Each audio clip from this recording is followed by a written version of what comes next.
Delhi excise policy కుంభకోణంలో ప్రమేయం ఉన్నట్లు ఆరోపిస్తూ ఈడీ సీబీఐ అరెస్ట్ చేసిన నేపథ్యంలో BRS MLC Kalvakuntla Kavitha bail కోసం విసు ప్రయత్నాలు చేస్తున్నారు. ఆమె వేసిన బెయిల్ పిటిషన్ను ఢిల్లీలోని ట్రయల్ కోర్టు తోసిపుచ్చింది.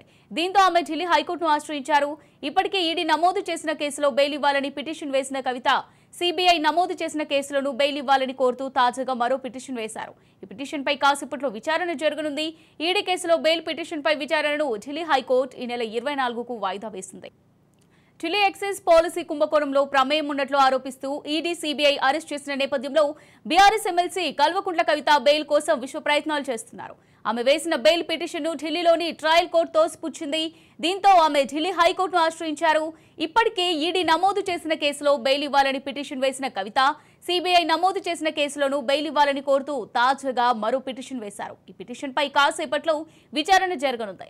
ఈడీ కేసులో బెయిల్ పిటిషన్పై విచారణను ఢిల్లీ హైకోర్టు ఈ నెల 24కు వాయిదా వేసింది. ఇక ఇదే అంశానికి సంబంధించి మరింత సమాచారం మా తెలంగాణ బ్యూరో చీఫ్ మహేందర్ రెడ్డి అందిస్తారు. మహేందర్ రెడ్డి, కవిత బెయిల్ పైన అనేక ప్రయత్నాలు జరుగుతూనే ఉన్నాయి.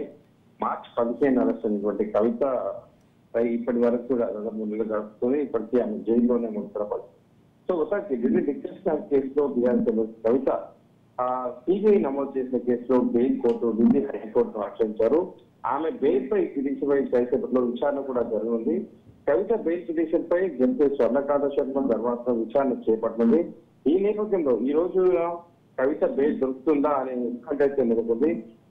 లిక్కర్ కేసులో భాగంగా ఇప్పటికే ఈడీ కేసులో బెయిల్ కోసం ఆమె దాఖలు చేసిన పిటిషన్ పై ఇదే ధర్మాసనం గత శుక్రవారం విచారించి ఈడీ సమాధానం కోరుతూ నోటీసు జారీ చేసింది. తదుపరి విచారణను ఈ నెల 24 వాయిదా వేసింది. సో ఇది ఒకవైపు కొనసాగుతుండగానే మరి లిక్కర్ స్కామ్ ను చాలా అనుకూలంగా మలిచినందుకు సౌత్ గ్రూప్ తరఫున కవిత ఆ అగ్రనేతలకు 100 కోట్ల ముడుపులు చెల్లించారంట కారణంతో ఈడీ మార్చి 15న సిబిఐ ఏప్రిల్ 11న ఆమెను అరెస్ట్ చేశాయి. మరి జ్యుడిషియల్ కస్టడీలో భాగంగా ఆయన ప్రస్తుతం బీహార్ జైల్లో ఉన్నారు. ఈ 2 కేసుల్లో బెయిల్ కోరుతూ కవిత వేస్తున్న దరఖాస్తును రౌజ్ అవెన్యూ కోర్టు న్యాయమూర్తి కావేరి బవేజా కొట్టివేశారు. మరి ఈ క్రమంలో ఈ నెల 6న తీర్పును అయితే నిశ్చయపరుస్తుంది. మొత్తం ఈ కుంభకోణంలో ప్రధాన పాత్ర కవితదేనని, బెయిల్ ఇస్తే మొత్తం సాక్ష్యాధారాలను సాక్షులను ప్రభావితం చేసే అవకాశం ఉందని ఆ దర్యాప్తు సంస్థలో చేసినటువంటి వాదనలు పరిలోకి తీసుకొని న్యాయమూర్తి బెయిల్ పిటిషన్ అయితే కొట్టివేశారు. మరి దీంతో రౌజ్ అవెన్యూ కోర్టు తీర్పు దావా చేస్తూ కవిత ఢిల్లీ హైకోర్టును అయితే ఆశ్రయించారు. మహేందర్ రెడ్డి, ఇప్పుడు చూసినట్టయితే ఈడీ కేసులో ఏదైతే బెయిల్ పిటిషన్ కు సంబంధించి విచారణ 24కు వాయిదా పడింది, అలాగే సిబిఐకి సంబంధించి మరి కాసేపట్లో అయితే జరగనుంది. ఒకవేళ కవితకు అనుకూలంగా కనుక తీర్పు రాకపోతే అసలు కవిత తరపు న్యాయవాదులు తీసుకునే నెక్స్ట్ స్టెప్ ఏ విధంగా ఉంటుంది అనుకోవచ్చు? ఇంకా సుప్రీంకోర్టు వెళ్ళే అవకాశం అని అనుకోవచ్చు. మీకు 2 రకాల హైకోర్టులో వేసిన పరిస్థితి కనిపించింది.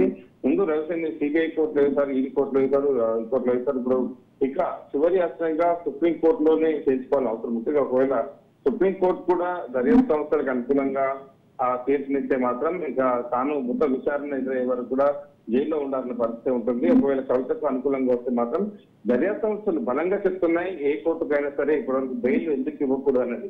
మొత్తంగా ఈ ఎపిసోడ్ ఎంటైర్ కుంభకోణం ఏదైతే మద్యం కుంభకోణం ఉందో దీంట్లో కవిత పాత్రనే కీలకం. సౌత్ గ్రూప్ నుంచి దాదాపు 100 కోట్లు ముడుపులు అయితే చెల్లాయి అని చెప్పేసి ఇప్పటివరకు అప్రూవల్ గా మారినటువంటి వాంగ్మూలాలున్నాయి. దాదాపు 1000 పేజీలకు సంబంధించినటువంటి ఈ కేసు డైరీని అయితే ప్రిపేర్ చేసి పెట్టారు. సో ఈ నేపథ్యంలో ఇటు మొత్తంగా సాక్షులను సాక్ష్యాధారాలను మొత్తం తారుమారు అవకాశం ఉందని వాళ్ళు బలంగా చెప్తున్న నేపథ్యంలో దర్యాప్తులో చెప్తున్నటువంటి మాటలను కోర్టు కూడా నమ్ముతున్నాయి. ఆ రకంగా బెయిల్ అయితే తిరస్కరిస్తున్న పరిస్థితి వచ్చింది.